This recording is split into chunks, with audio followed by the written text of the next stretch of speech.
Everyone, welcome back to my foundation classes unit time classroom. तो gas अभी चल रहा है हमारा ऑनलाइन टेस्ट सीरीज और आज है आपका टेस्ट नंबर 96। ठीक है, तो चलिए स्टार्ट करते हैं आज का टेस्ट। तो आज का आपका पहला क्वेश्चन है, सोवियत संघ का कितने स्वतंत्र गणतंत्रों में विघटन हो गया था। आपको पता होना चाहिए सोवियत संघ यानी यूएसएसआर जो था वह अलग अलग स्वतंत्र देशों में बढ़ गया था। आपको वही बताना है कितने स्वतंत्र देशों में बढ़ गया था। तो टोटल 15 स्वतंत्र देशों में ये बढ़ गया था। अब अगला क्वेश्चन है, सोवियत संघ का विघटन हुआ कब था। ये जो 15 स्वतंत्र गणतंत्रों में ये बढ़ गया, ये कब बटा। ये 1991 में बटा था।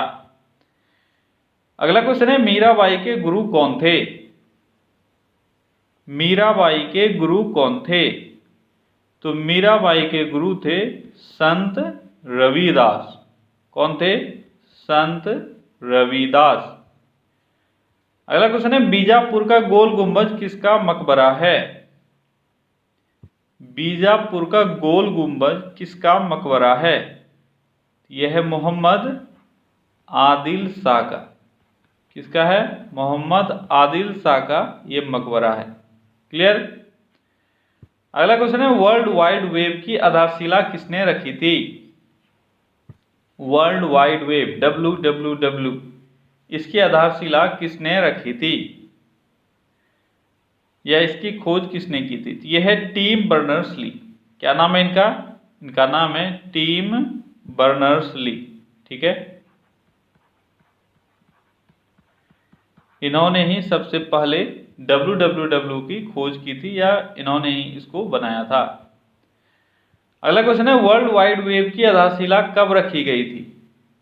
तो टिम बर्नर्स-ली ने WWW को कब बनाया। कब बनाया था? 1989 में। कब बनाया था? 1989 में। अगला क्वेश्चन है, कोंकण रेलवे की लंबाई लगभग कितनी है। कोंकण रेलवे की लंबाई लगभग कितनी है। तो कोंकण रेलवे की लंबाई है लगभग 760 किलोमीटर, या आपको कहीं कहीं 760 किलोमीटर नहीं मिलेगा, आपको 736 किलोमीटर भी मिलेगा। 736 किलोमीटर। तो देखना, अगर 60 किलोमीटर नहीं मिले 36 किलोमीटर भी मिलेगा। कहीं कहीं 741 किलोमीटर भी देता है, तो वो भी आपको दिमाग में रखना है कि 736 के आसपास अगर दूसरा मिल जाए तो वो भी आप इसको टिक आउट करोगे। ठीक है, ये अलग अलग तरह से हो सकता है, कहीं से मेजरमेंट इसका लेता होगा, थोड़ा बहुत ऊपर नीचे हो जाता होगा। ठीक है, इसको आपको ध्यान में रखना है। अगला क्वेश्चन है, मुंबई किस द्वीप पर बसा है। मुंबई किस द्वीप पर बसा है। मुंबई किस द्वीप पर बसा है। तो मुंबई सालसेट द्वीप पर बसा है। किस द्वीप पर? यह बसा है सालसेट द्वीप पर। ठीक है, कौन सा द्वीप है? सालसेट द्वीप है ये, जिस पर मुंबई बसा है। अगला क्वेश्चन है, विक्टोरिया मेमोरियल हॉल का निर्माण किसने प्रारंभ करवाया था। विक्टोरिया मेमोरियल हॉल का निर्माण किसने प्रारंभ करवाया था। किसने प्रारंभ करवाया था विक्टोरिया मेमोरियल हॉल का निर्माण? तो लॉर्ड कर्जन ने। ठीक है, कर्जन के द्वारा इसका प्रारंभ करवाया गया था। अब आपको बताना है कि विक्टोरिया मेमोरियल हॉल का निर्माण कब प्रारंभ हुआ था। लॉर्ड कर्जन ने करवाया था, तो कब होगा निर्माण इसका प्रारंभ, वो आपको बताना है। कब हुआ था निर्माण इसका प्रारंभ, वो बताना है। ये हुआ था 1906 में। ठीक है, इसका निर्माण जो है वह 1906 में प्रारंभ हो गया। और ये बन के कब तैयार हुआ, यानी ये आम लोगों के लिए कब खोला गया। तो विक्टोरिया मेमोरियल हॉल बनकर तैयार हो गया था 1921 में। ठीक है, तो आम लोगों के लिए कब खोला गया, ये 1921 में। और ये विक्टोरिया मेमोरियल हॉल है कहाँ? ये कोलकाता में है। ठीक है, अगला क्वेश्चन है, धुआंधार जलप्रपात कहाँ स्थित है। धुआंधार जलप्रपात कहाँ स्थित है। ये जबलपुर मध्य प्रदेश में स्थित है। कहाँ स्थित है? मध्य प्रदेश। आपने पढ़ा है बहुत बार। आज आपको जगह याद रखना है जहाँ पे ये है, वो है जबलपुर।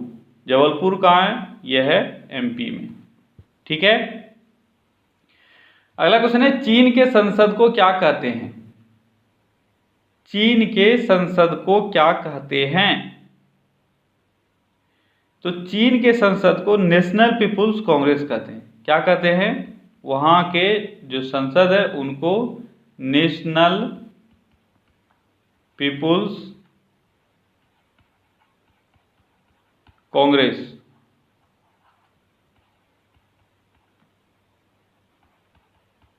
ठीक है, नेशनल पीपुल्स कांग्रेस कहा जाता है चीन के संसद को। अगला क्वेश्चन है, दुनिया की पहली तीनों सेनाओं की ट्राई सर्विस एकेडमी कौन सी है? क्वेश्चन आपको यहाँ पे समझना है कि दुनिया के आपको उस एक एकेडमी का नाम बताना है, उस एक संस्थान का नाम बताना है जो ट्राई सर्विस है। ट्राई सर्विस का मतलब क्या हो गया? तीनों सेनाएं वहां पे मौजूद है। ठीक है, उसके बारे में पूछा जा रहा है। तीनों सेनाओं का, यानी थल, आपका नौसेना और जल सेना, ये तीनों सेनाएं मौजूद है। आपको बताना है वैसा एकेडमी कौन सा है दुनिया का पहला। तो वैसा एकेडमी है एनडीए। एनडीए भारत का ही है, नेशनल डिफेंस एकेडमी। ये दुनिया का पहला एकेडमी है जहाँ पे तीनों तरह के सर्विसेज हैं। ठीक है, आर्मी, नेवी और एयरफोर्स, तीनों इसमें सर्विसेज हैं।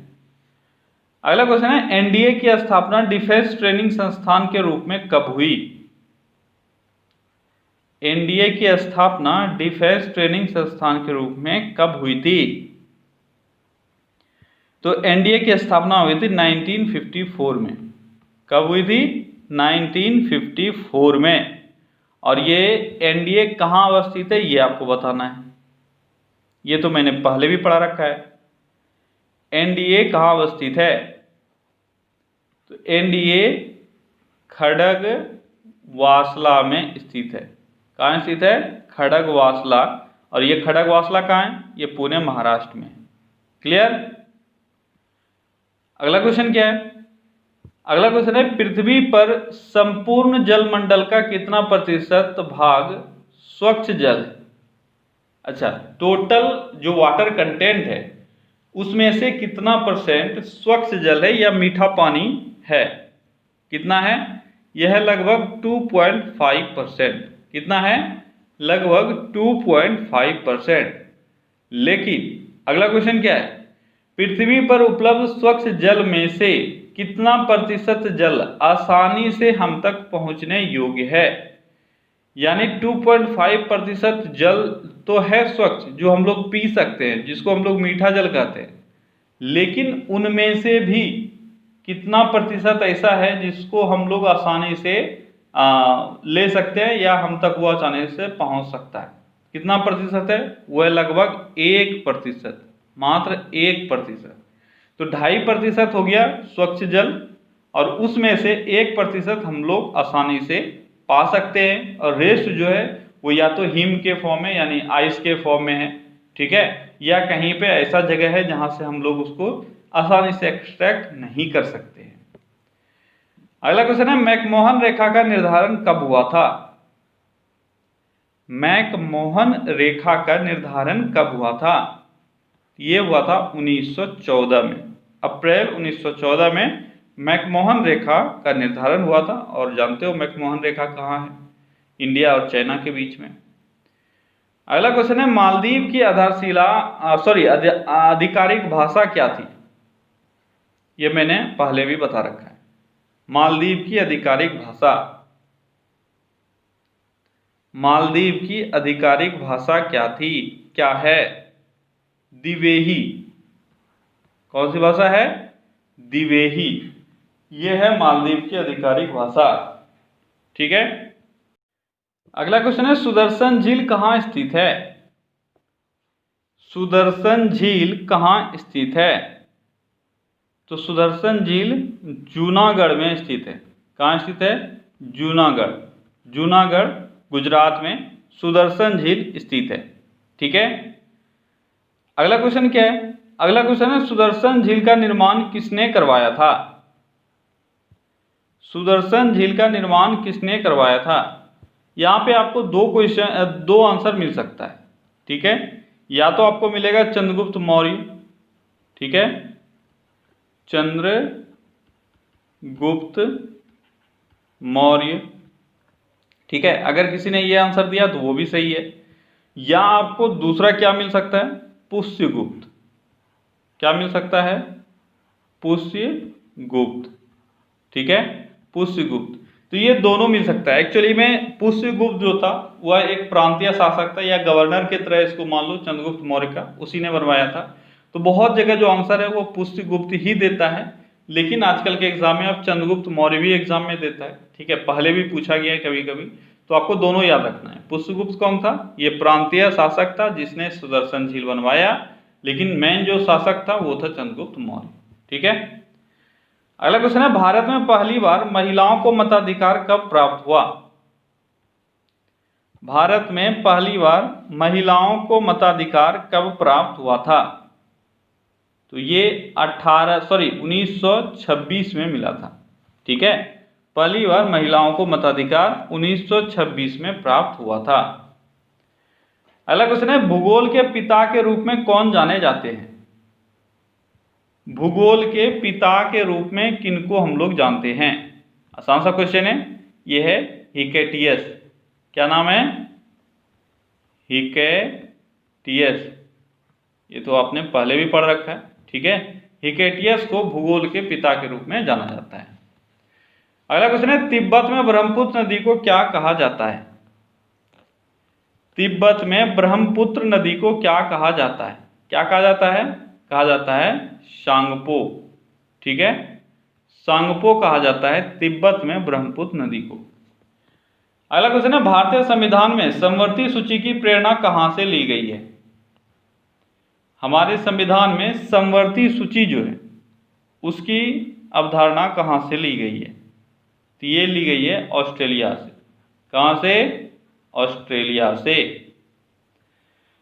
अगला क्वेश्चन है, किस देश को गंगा नदी का वाटर टावर कहा जाता है।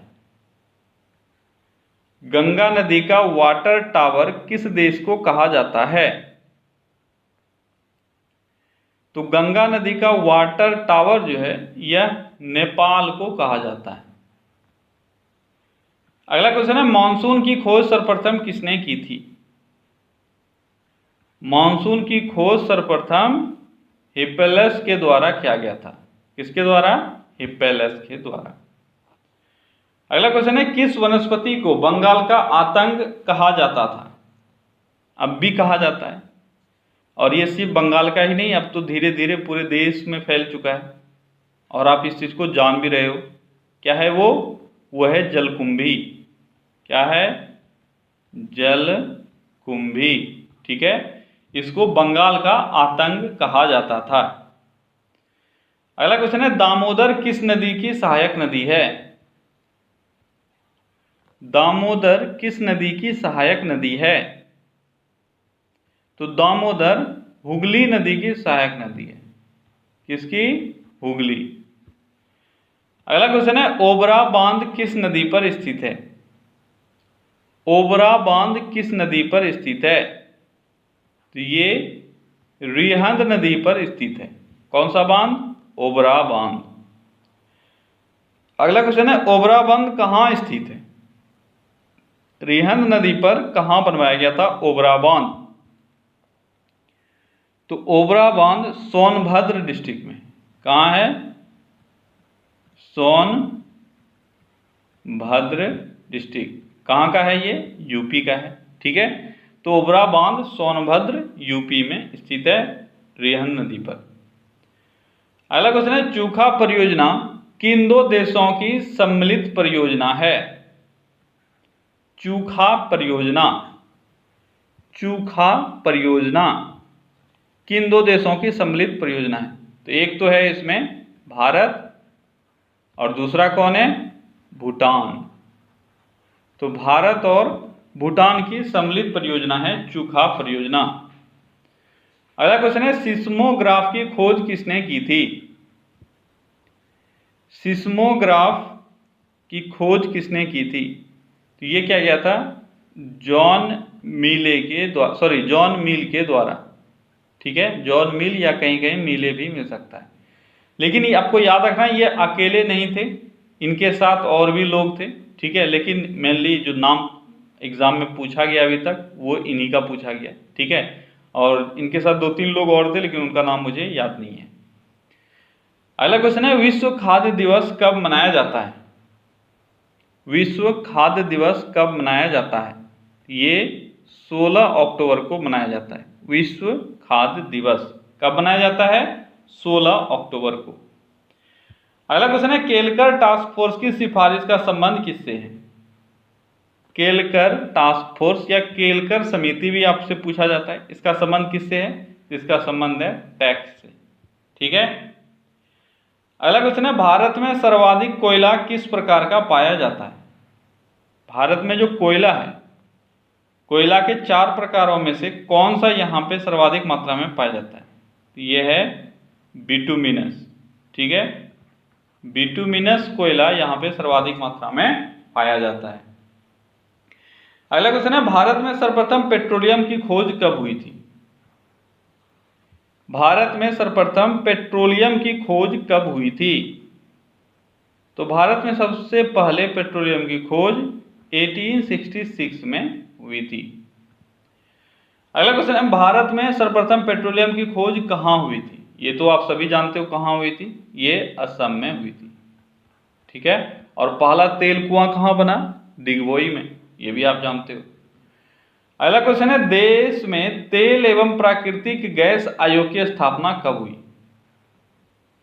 तेल एवं प्राकृतिक गैस आयोग यानी ONGC, ONGC इसकी स्थापना कब हुई? तो ONGC की स्थापना हुई थी 1956 में। अगला क्वेश्चन है, किस ईंधन को श्वेत कोयला कहा जाता है? श्वेत कोयला किस ईंधन को कहा जाता है? तो श्वेत कोयला जो है वह जल विद्युत को कहा जाता है। किसको? जल विद्युत को श्वेत कोयला कहा जाता है। अगला क्वेश्चन है, राष्ट्रीय विद्युत प्रशिक्षण संस्थान कहाँ स्थित है? राष्ट्रीय विद्युत प्रशिक्षण संस्थान कहाँ स्थित है? तो राष्ट्रीय विद्युत प्रशिक्षण संस्थान फरीदाबाद में स्थित है। कहाँ स्थित है? फरीदाबाद में। अगला क्वेश्चन है, राष्ट्रीय विद्युत प्रशिक्षण संस्थान की स्थापना कब हुई? राष्ट्रीय विद्युत प्रशिक्षण संस्थान की स्थापना कब हुई? कब हुई थी? 1965 में। अगला क्वेश्चन है, अक्षय ऊर्जा दिवस कब मनाया जाता है? अक्षय ऊर्जा दिवस कब मनाया जाता है? ये 20 अगस्त को मनाया जाता है। क्लियर? अगला क्वेश्चन है, खादी एवं ग्राम उद्योग की स्थापना कब हुई थी? खादी एवं ग्राम उद्योग की स्थापना कब हुई थी? तो खादी एवं ग्राम उद्योग की स्थापना हुई थी 1957 में। 1957 में। अगला क्वेश्चन है, खादी एवं ग्राम उद्योग की स्थापना किस एक्ट के तहत हुई थी? तो एक्ट लाया गया था खादी एवं ग्राम उद्योग एक्ट 1956। तो मैं सिर्फ 1956 लिखता हूं, याद रखना। खादी एवं ग्राम उद्योग एक्ट 1956 के तहत 1957 में इसकी स्थापना हुई। अगला क्वेश्चन है, खादी एवं ग्राम उद्योग का मुख्यालय कहाँ स्थित है? खादी एवं ग्राम उद्योग का मुख्यालय यानी हेड ऑफिस कहाँ स्थित है? ये मुंबई में स्थित है। क्लियर है? अगला क्वेश्चन है, भारत का प्रथम मानचित्र किसने बनाया था? भारत का प्रथम मानचित्र किसने बनाया था? तो भारत का प्रथम मानचित्र जो बनाया गया था वो है जेम्स रेनेल, ठीक है। जेम्स रेनेल ने संभवतः भारत का प्रथम मानचित्र बनाया था।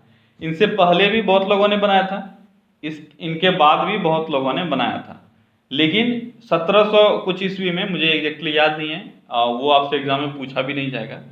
तो 1700 कुछ में इन्होंने पहला मानचित्र जो अभी हम देख रहे हैं इस टाइप का इन्होंने बनाया था। उसके बाद बहुत सारा मॉडिफिकेशन भी हुआ और लास्टली जो अभी जिस तरह से है इस तरह से जो मैप डिजाइन किया गया था उसमें आपका एक तो एवरेस्ट है, ठीक है, जिनके नाम पे माउंट एवरेस्ट रखा गया, इन्होंने भी भारत का मानचित्र बनाया था, तो इनको भी कंसिडर किया जाता है। देख लेना एग्जाम में क्या रहता है। मोस्ट प्रोबेबली आपका आंसर जो रहेगा वो जेम्स रेनेल ही रहेगा, क्योंकि पहला मानचित्र इन्होंने ही बनाया था। लेकिन मॉडर्न मानचित्र का जब भी बात किया जाता है तो आपका उसमें एवरेस्ट का भी नाम आता है। अगला क्वेश्चन है, संविधान के किस भाग में नागरिकता का उल्लेख मिलता है? संविधान के किस भाग में नागरिकता का उल्लेख मिलता है? तो यह है भाग 2, जहां पे आपको नागरिकता का उल्लेख मिलता है।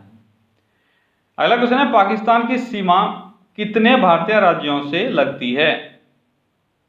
जल्दी से देखो, इमेजिन करो और बताओ कितने भारतीय राज्यों से पाकिस्तान की सीमा लगती है।